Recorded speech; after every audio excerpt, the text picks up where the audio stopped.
Book of Kha, Episode 2, Philosophy of the Blade, by StoryMan-Jack. A young man in his mid-20s sat with his legs crossed, back straight, and eyes closed, head bowed in meditation. He breathed deeply and rhythmically, lost in the trance. His black hair, a top knot upon his shaved head, swayed with his breathing. Soft footsteps echoed in the stark, empty room. "Master Ito," he murmured, his voice strong and clear. "How can I help you?" An older man chuckled behind him. "A master, yes, but no longer your master. You, Myramo Kazashi, have surpassed me in the way of the rings." Kazashi opened his deep blue eyes to the dim morning light filtering through the windows. Ito sat across from Kazashi, mirroring his cross-legged position. "I understand that you are leaving." Kazashi narrowed his eyes. "Do you?" "Don't worry. I knew this day would come." The older man smiled. "So, you intend to reject the Rhal?" He paused, choosing his words carefully. "Many would give almost anything to be in his service." Kazashi sighed heavily. "It's the question I meditate upon, Master." "Why?" Ito asked, his curiosity evident. "He is evil, dark. He keeps slaves weak and starved to dig his endless pits, and exploits young women for his court's depraved lusts." Kazashi paused. "I would serve something greater." "Think lightly of yourself and deeply of the world," Ito intoned softly. "You must exist for the good of men." "That is the way," Kazashi agreed, "and I see no path for me in service to this Rhal." "Then where will you seek your blade, young Zashi?" Ito asked gently, using the more familiar term he had for his student. "I feel a call, Master Ito, a force drawing me to the unknown desert," Zashi admitted, worry in his eyes. "A power I cannot understand." Ito closed his eyes, waiting for the perfect moment to speak. "This is your test. It seems the spirits call to you. Don't you owe it to yourself to discover the mystery that may lead to greater service?" "But the path is unknown," Zashi replied. "My mistakes." "That is true, but it is also the true test, young Zashi. You must leave Antica, reject the Rhal, and follow the path the spirits have set for you." The old man smiled. "Uncertainty is always a part of such trials. They help us defeat who we were yesterday in order to become greater on the morrow." "I will be labeled an outlaw," Zashi whispered. Ito shook his head. "Do you think that this matters to the way of the rings?" "No," Zashi decided. "No, it does not." "I will help you," Ito said, bowing before he stood. "A mule and supplies will be hidden in the caves outside the west gate. You must leave the city tonight. Escape without being seen." Zashi stood and bowed to his master. "I cannot place you in jeopardy, Master." Ito waved his hands. "My jeopardy. Consider this my last gift to you, my former student. You have been the greatest of them, you know. Though you may have surpassed my understanding, there is much more for you to discover.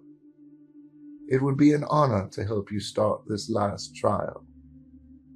Remember, life is about struggle and sacrifice." As night fell, Zashi crouched on the wall, watching guards make their rounds, unaware of his presence. His dark leathers blended with the gray walls. He would have to subdue these guards to reach the caves. The two guards, clad in dark red and black leathers, were vigilant. Thin swords at their sides were sheathed, but their bows were ready to strike any who approached the field. "You are a man who wishes to be better tomorrow than he was yesterday," Zashi thought to himself. Moving quietly, he approached the guards from behind as they moved to their next position. He centered himself between them, intending to immobilize, but not injure. As he prepared to strike, he overheard a snippet of their conversation.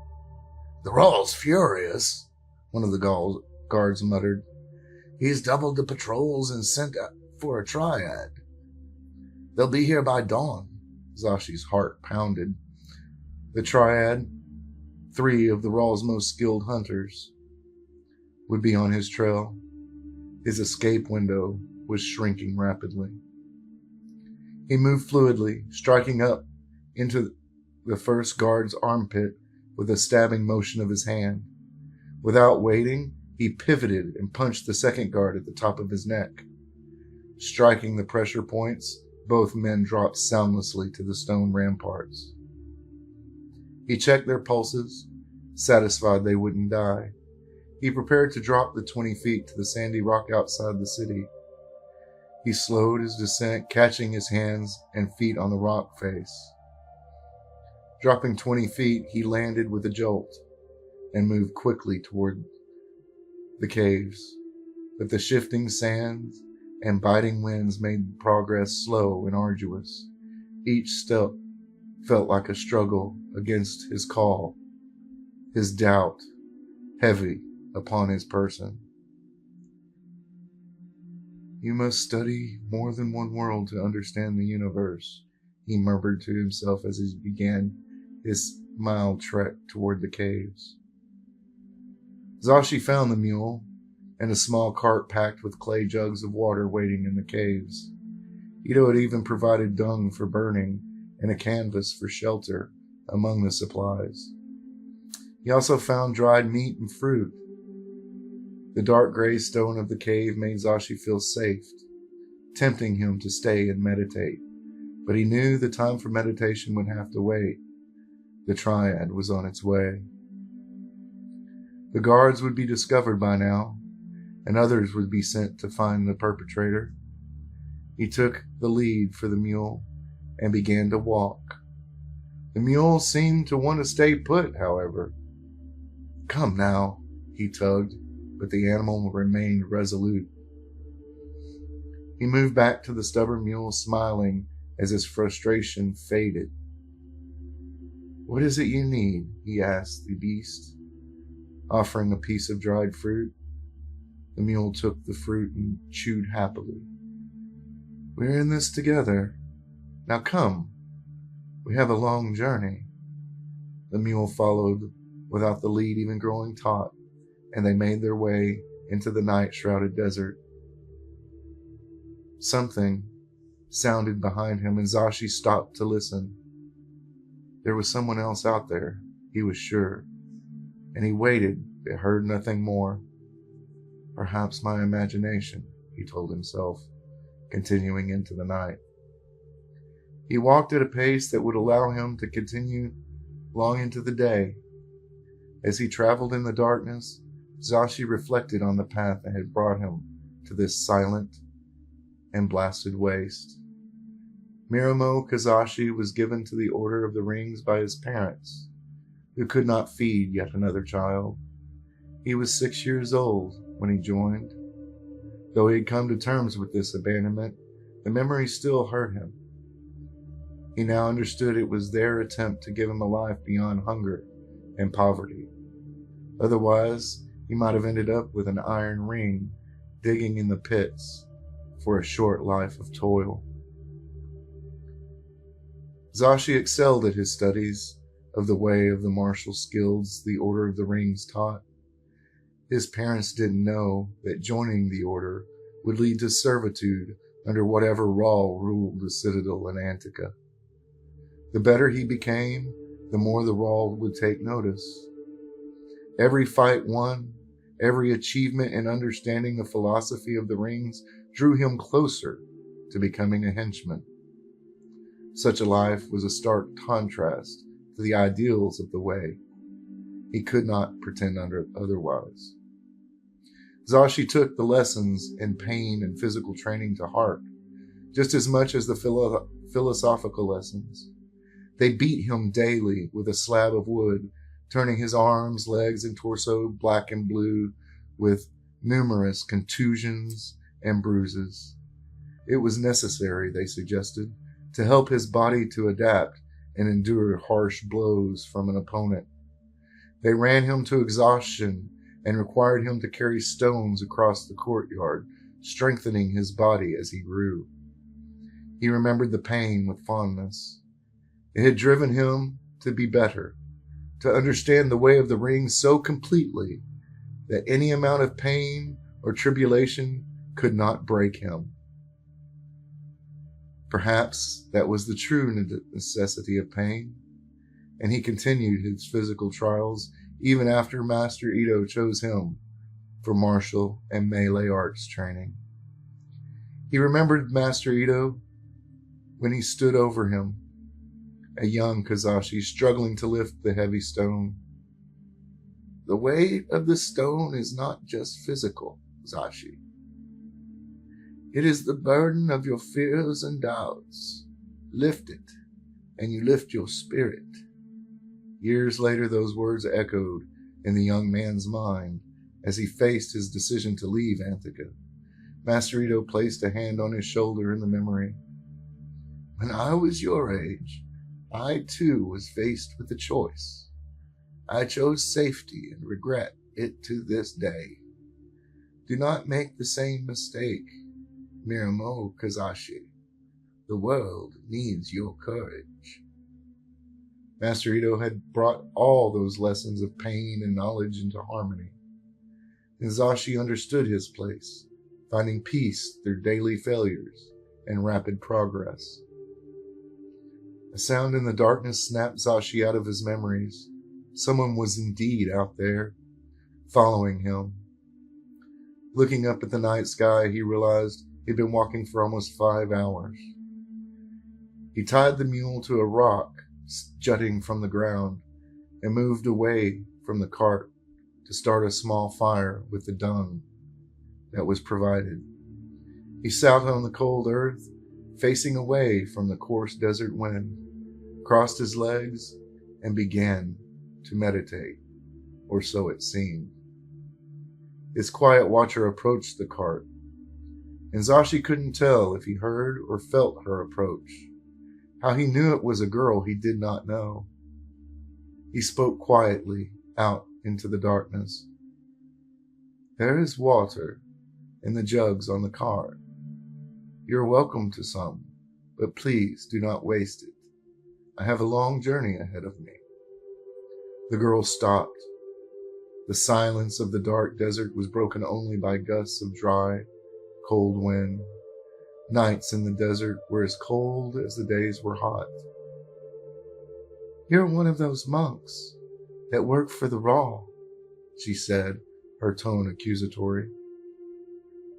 I was trained so, but my name has likely been stricken from the order's rolls, Zashi told the girl. My name is Myramo Kazashi, formerly of the Order of the Rings. You may call me Zashi if you wish. The girl walked around Zashi, though he kept his eyes closed, waiting for her to relax. You're going across the desert, aren't you? You're being pulled by something you can't see or explain. Her voice came from across the fire from him. He nodded. I am. I take it you feel the same thing? Yes, she said. I was in the caves hiding, trying to figure out a way to get across the desert. I don't have any supplies, and I don't know how far I will have to go. Zashi opened his deep blue eyes to find the beautiful young woman sitting across from him. Her dark hair was disheveled but silky, and her pale skin glowed in the starlight. Her eyes were as blue as his own, deep and almost glowing in the firelight as it flickered. In her ear was a silver gauge. She was a slave, likely abused as any digger, in a different and arguably even more evil way. She was dressed in homespun wool, something of a servant's dress. Did you steal that? He nodded toward the dress. Had to. It's not like I could travel across the desert in silks. Sarcasm was thick in her voice. You are welcome to travel with me. It seems we are bound for the same destination, Zashi told the girl. But know that you will be traveling with an outlaw. The Rhal will likely send a Triad after me, if not several. Why? The girl asked. Tomorrow he was to gift me my swords and bind me to his service as his Kogai, his personal bodyguard. Zashi let out a rare chuckle. I have declined the offer. Why would you decline the offer? The girl asked, astonished. You would have almost as much power as the Rhal himself. Because, girl, the Rhal is evil. It was simple and final, this statement. The girl nodded. He is. The things I've seen. She shuddered. Zashi nodded to the girl's ear. I do not even have to imagine. The girl's fingers traced the silver gauge in her ear. She remembered the day it was forced upon her, marking her as a possession. The cold eyes of the Rhal as he declared her a tool for his amusement. Every day since, she had plotted her escape, waiting for the moment to reclaim her life. Yeah, well, that was why this thing, whatever power. She shook her head in disgust, unable to explain it. It didn't have to pull me very hard toward wherever I'm going to get me out of the Citadel. I was to be taken on my 16th birthday. So, Zashi began, you are... He waved his hands and left it hanging. I am untouched, she blushed, her pale face becoming ruddy in the firelight. I was to be given to as a gift. She bowed her head in what Zashi took as shame. I was to be given to the new Kogai. The young man had always been sober and stern, even as a boy. But with this news, Zashi burst out in laughter. That is truly ironic, isn't it? The bowed head and ruddy face looked up, this time with mirth. So, you were supposed to be the one. Ah, she trailed off. Zashi nodded, though it sickened him to think about what the girl had saved herself from, even though he could not imagine him being the instrument of her pain. Then this thing is good, he managed between the laughs. What is good? She asked, misunderstanding him. You don't mean to do something to me now, do you? Fright was evident upon her face. No, not at all. He wiped his eyes. This force that compels our paths. How did you get out of Antica? I have certain skills, but you wouldn't have been trained in violence or evasion.